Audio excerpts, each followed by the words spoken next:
Hey, how's it going? This is No Fate, and in this video I'm breaking down the latest gameplay trailer that we got for Apex Season 11. I don't want you to smash anything, I don't want you to buy anything. All I ask is that you give me your attention for the next coming minutes. I'm going super in depth. I found a lot of things that massive channels haven't found in this trailer, so I really hope you enjoy the video. Let's get into this.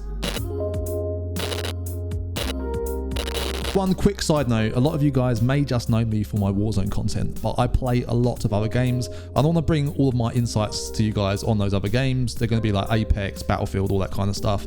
So hopefully you guys will stick with me for the journey going forward. I'm just trying to better myself, my channel for you guys. And on that note, for the love, for the hype of Apex and this Season 11, I'm doing a Battle Pass giveaway. So all you have to do is subscribe and comment down below. I can see if you guys have subscribed, so I'm not just making this stuff up. I can see it. So with all that said and done, let's get into the video.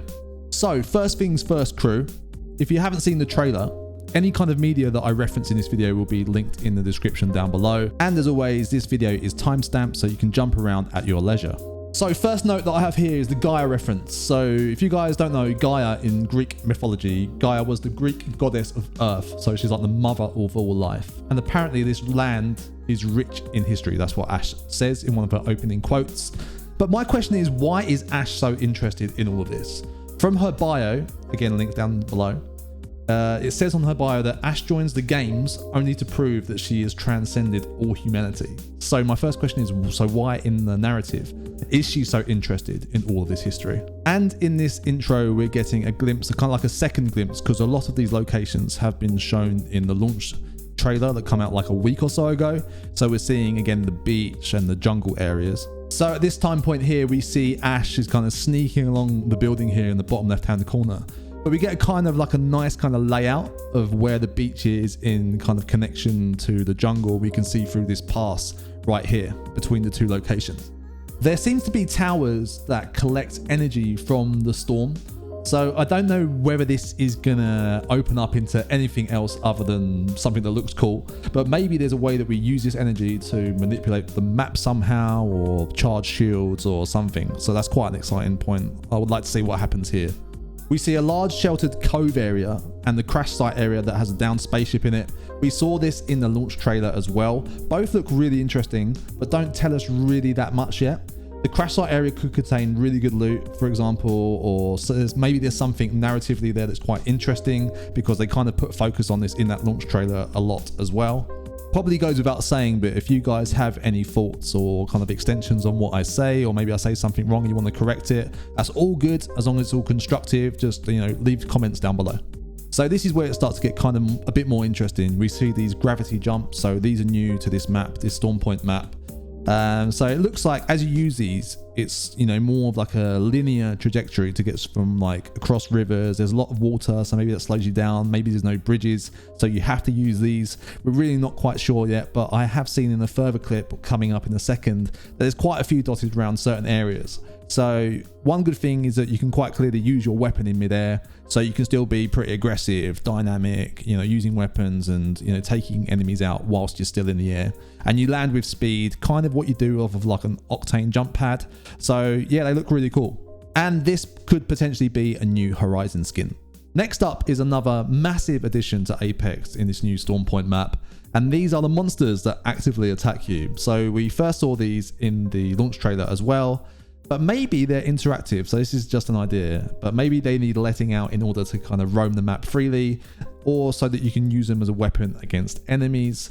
So the monsters that have been showcased so far are the big lizard creatures and also spiders.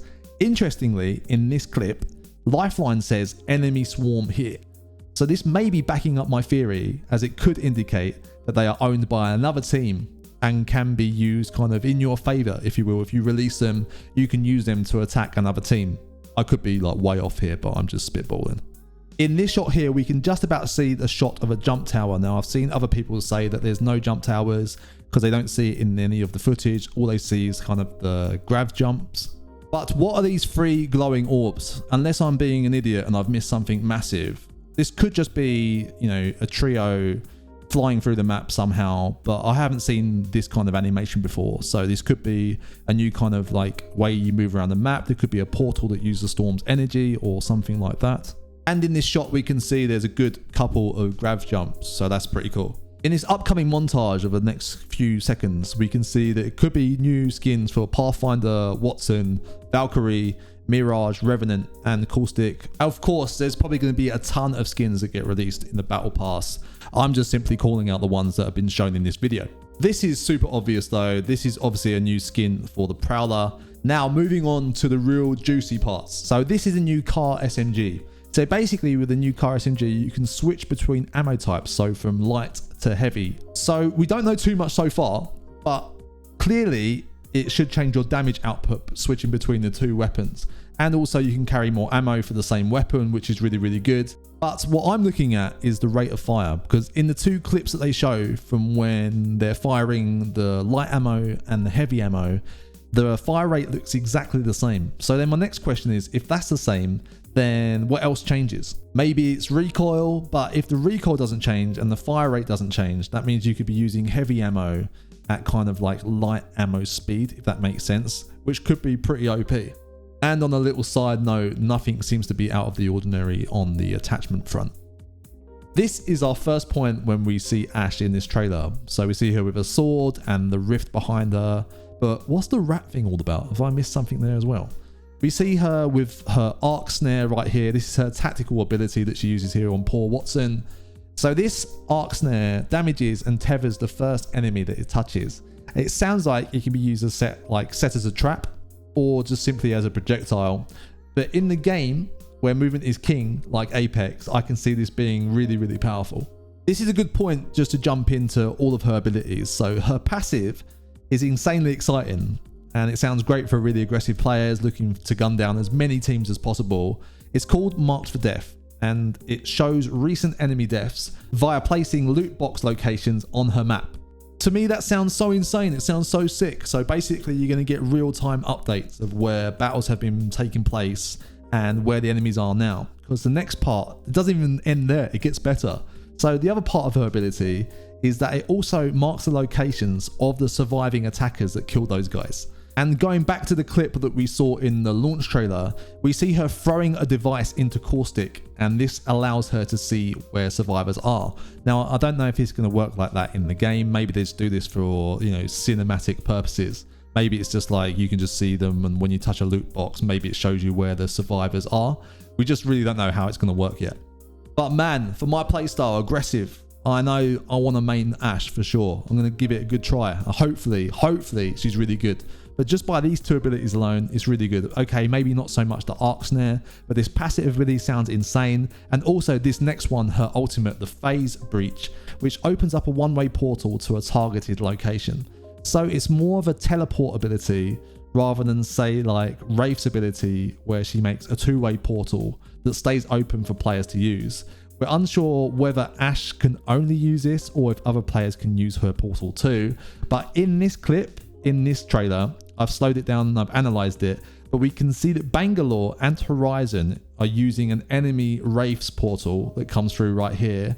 But whilst Ash uses her own portal to elevate up to this raised area. So my take is that it's only for Ash. Her ability, her portal is only for her to use. Now, kind of getting to the end of the trailer. So we just see her here using her finisher, and we end on this screen where she's looking thick. She's got like massive robot hips and she's walking past a dead team in classic kind of like walking into the sunset fashion. We get a good look at the beach location again, where we see the electrical storm raging and the jungle in the distance, but this could be off map. So these are all of my insights into this trailer. Again, guys, if you've got any thoughts, feedback, comments, please just try and make it constructive. That's all I ask.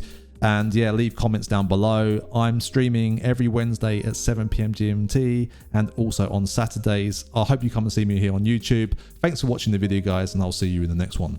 Peace.